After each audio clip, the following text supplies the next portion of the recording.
I'd say one of the strongest mental frames that has gotten me through my hardest times is thinking this will be the story that I will one day tell. And that means the harder it is, the bigger the dragon, the more epic the story, and by consequence, the more epic the hero. And if you think about the difference between winners and losers, winners define themselves by what they made happen, and losers define themselves by what happened to them. And the difficult part of the lonely chapter is that the Rocky cutscene lasts 90 seconds in the movie and lasts 5 years in reality. With no promise of it ever ending. No guarantee of glory. What's interesting about, and I don't like using the word psychology, but I'll say what's interesting about humans is that our ability to endure is very robust if we know that we'll make it out. And so they've done mice studies where they drop the mouse in and then they let it drown and it drowns really fast. And then they drop a mouse in, and then before it gets to the point where it drowns, they pick it up and then they put it back in. And the second time they put it in, it can last like 20 times longer. I think for the stats is something around will drown in less than an hour. If it's taken out, dried off, and allowed to relax, it'll swim for a day. An absurd amount different. And so if I were to say, hey, I need you to hold your breath, but I don't tell you how long, 20 seconds in, you might be thinking, this is stupid. Is he going to stop? Is he going to wait for me to pass out? And all these stupid thoughts go into your mind. But if I say, I need you to hold your breath for 3 minutes, your lungs might burn, but you can see that there's this end that's coming. The difficulty with personal development and entrepreneurship is that you don't know when the end is coming, but you still need to fight like the second mouse who gets out, gets dried off, and gets put back in. And the only certainty that I can give you is that it's the same thing that every other mouse, every other person who got through that period went through. And you won't die. And if you do die, you won't care because you'll be dead. Best case, you win. Worst case, it won't matter. One of my favorite ways to help someone overcome an excuse or a limiting belief is to tell them, I believe them. And so if I'm like, hey, why don't you double your prices? And then they give 4 reasons why they can't double their prices. And then I'll say, then you'll fail forever. And then they're like, well, no, because X, Y, and Z. And it's like, great. Glad we got there. That's like your thing about only one person can be in the angry boat. Yeah. One person can only be in the negative boat. Yeah. It's unbelievable how powerful that is. What's interesting about a lot of the discontent that we have around how people judge our success or achievement is that we have this unspoken demand that they have a visceral understanding of everything that we went through without having been there. And the problem with that is that if they understood everything, then they would have a complete understanding of how to do it themselves. And so it's making an impossible demand of strangers to somehow be successful already so that they can appreciate our success. And also removing your competitive advantage. And so it's interesting, this is just for everyone who's listening, is that, Chris, you can probably attest to this, is that of the people that I've met in my life who've been extremely successful at any endeavor, there's this kind of, and I want to make a video about this, but it's what people say in the back room. And there are these common things that we say to one another that other people wouldn't believe.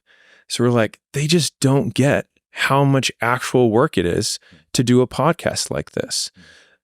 Like, you don't actually get that what 100 hours of preparation for one 1-hour event looks like. You can understand it conceptually, but when you actually set a timer and you only use that timer and you pause it when you stop working and you do 100 hours of work, all of a sudden by the end of that 100 hours, you have a very different understanding to the very granular level of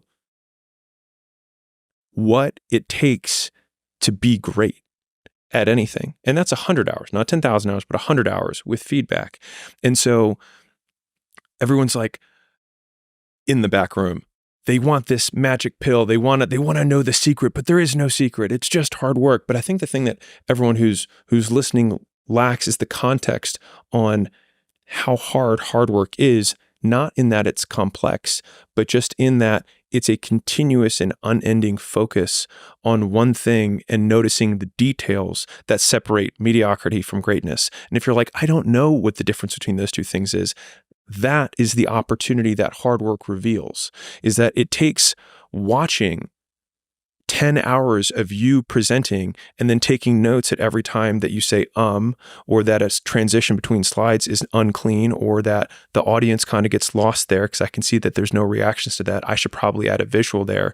And then when you go slide by slide, realizing that, okay, I can put 1,000 slides together for 90 minutes of presenting if I really put one thought with one visual per slide. And every one of them, and I love this description, is like a coat of paint. It's like you just put another coat of paint on the skill set or the achievement that you're working towards. And most people expect that the pencil wireframe that they do on their first shot is hard work because that's the hardest they've worked, not the amount of hard work that is required in order to get the level of outcome that they say they want or that they expect. And so there's a divorce in reality because they don't have the context from which to make a judgment because they've never been great at anything. And until you get great, because as soon as you get great at one thing, you realize just the tremendous amount of hours and work that it takes to be great at one thing. And then there's this oh shit moment that I can express personally, which is you realize that there's so few things that you can be great at. And then the discipline comes down to saying, what are the 2 or 3 things that I can be really good at in my life? Because it will take me 5 to 7 years to be exceptional at this one thing. And so like, even like making content, a lot of people see my stuff now, but I just had a friend send me a video that he interviewed me before I made any other videos. And I sent it to my team, and he was like, dude, I watched it. And he was like, and it was you.